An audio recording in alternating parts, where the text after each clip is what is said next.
Hello dear students, welcome to all of you in your physics class. I hope all of you are good, fit and fine.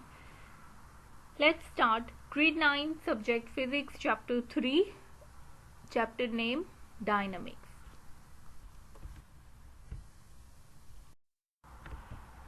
Okay, so let's start with physics. As we all know that physics is a branch of science which deals with the study of matter, energy and their interactions.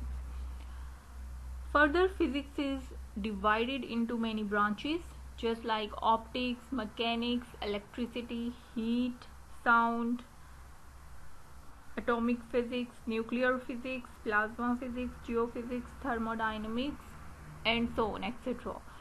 So, today we'll learn about dynamics, from where it comes. As we all know that physics is divided into many branches and mechanics is one of the branch of physics. Mechanics is further subdivided into kinematics and dynamics. And mechanics is the study of motion of object, its causes and effects. Study of motion of object, its causes and effects. In previous chapter, we learned about kinematics. And today we are going to learn about dynamics. In kinematics, we learn about the study of motion only. But in dynamic, we will learn about the study of motion as well as causes of motion and effects of motion.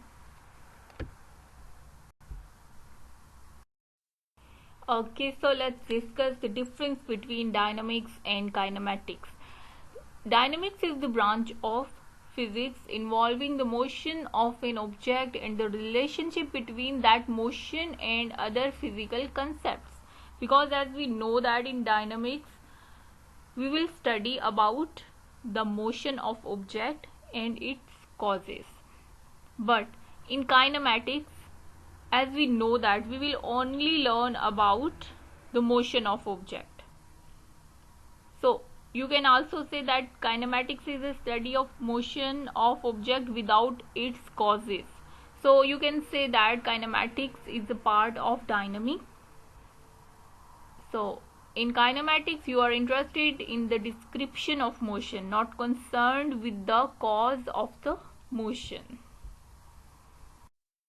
I hope the main difference between dynamics and kinetics is now clear to all of you.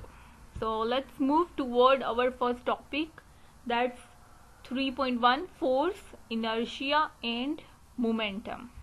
Let's go.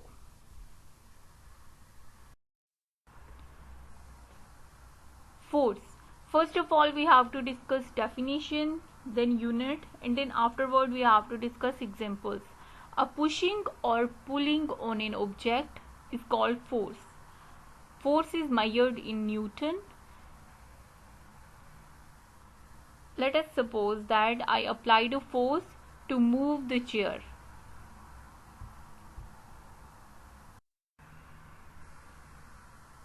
We can also say that force is basically a property which moves or tend to move, stop or tend to stop the motion of body. And the force can also change the direction of motion of a body. Here I have few examples for you, so let's discuss. Yeah, firstly, we can open a door either by pushing or pulling. Secondly, let us suppose a man pushing a cart. The push may move the cart or change the direction of its motion or may stop the moving cart. Thirdly, one more example, you can take it from cricket.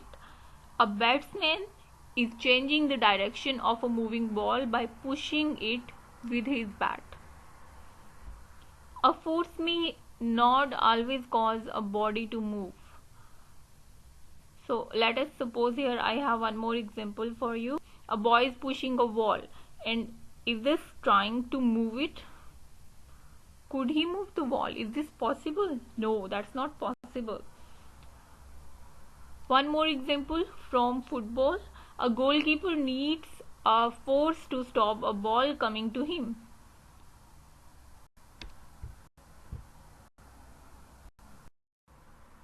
as we know that footballer will kick ball, it moves, and goalkeeper insert force to stop it.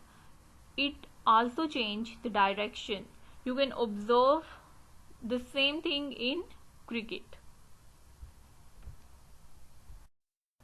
Dear students, here I have some important points for you. So force is a common word, so need to be more careful about a definition. Here a force is any push or a pull, just like you can observe from the above given pictures. Here you have two pictures that in the very first picture a man is pushing a table. You can observe. In the second picture you can observe that a man is pulling a table. In both cases you can observe the direction. Okay, so second point is example. If I push a chair, I will say I exert a force on the chair. Thirdly, forces are always done by one object and exerted on another. Fourthly, like velocity and acceleration, force has a direction. Direction of the force is in the direction of the push or the pull. As we know that the next topic is inertia. Firstly, before moving toward that topic, here we will discuss about Galileo and Newton's observation. So Galileo observed that it is easy to move or to stop light objects than heavier ones. Heavier objects are difficult to move, or if moving then difficult to stop. On the other hand, Newton concluded that every body resists to the change in its state of rest or of uniform motion in a straight line. He called this property of matter as inertia. He related the inertia of the body with its mass. Greater is the mass of the body, greater is its inertia. So you can also say that inertia depends on mass. If a body has greater mass, then its inertia will also be greater. If a body has smaller mass, then its inertia will also be smaller. Inertia.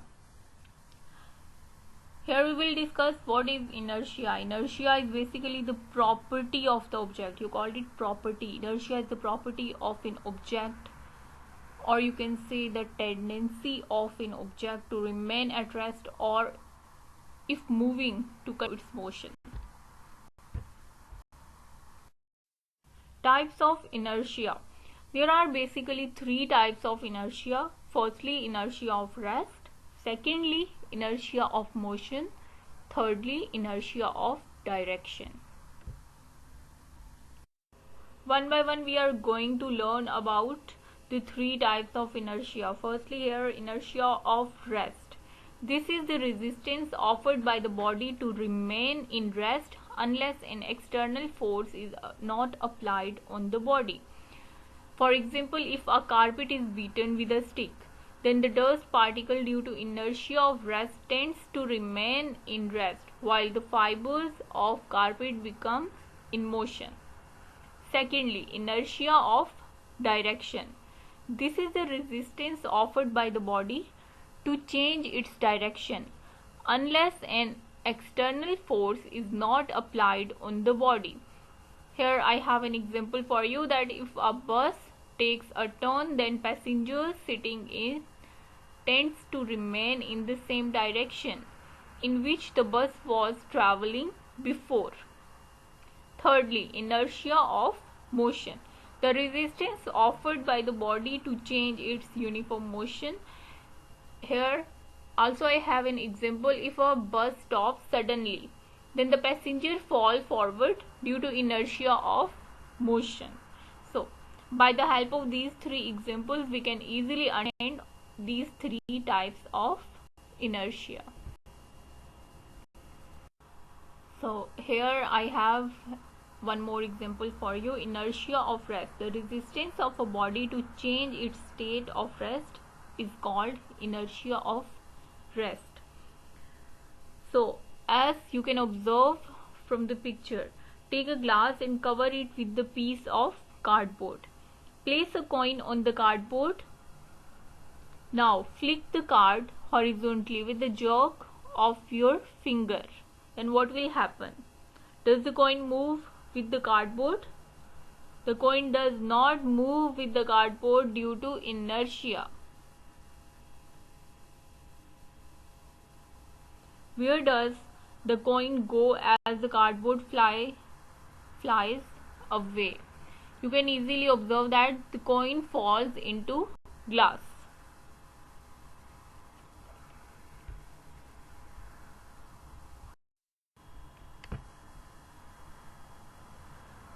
Momentum is represented by P, and it is a property which depends on mass and velocity. We can also call it momentum is a product of mass and velocity. As you can observe from the given formula, P is equal to mv. According to the formula, its unit will be mass.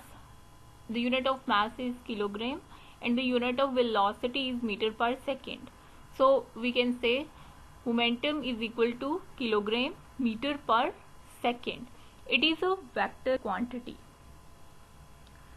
Here I have few examples for you. If a bullet is fired from the gun, then its mass is smaller, but due to high velocity it has a large momentum and also its impact is very high. Secondly, I have an example of truck. Truck having a greater mass but smaller speed. Due to greater mass, we are unable to stop it because it has large impact due to greater momentum.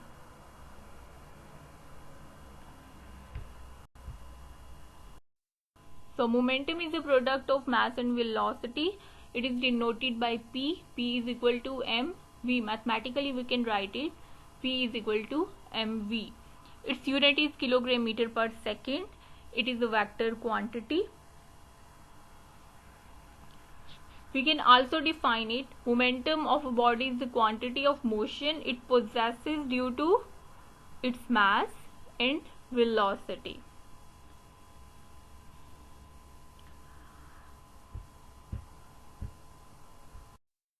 Topic 3.1 Force, inertia and momentum is now finished. So thank you so much dear students.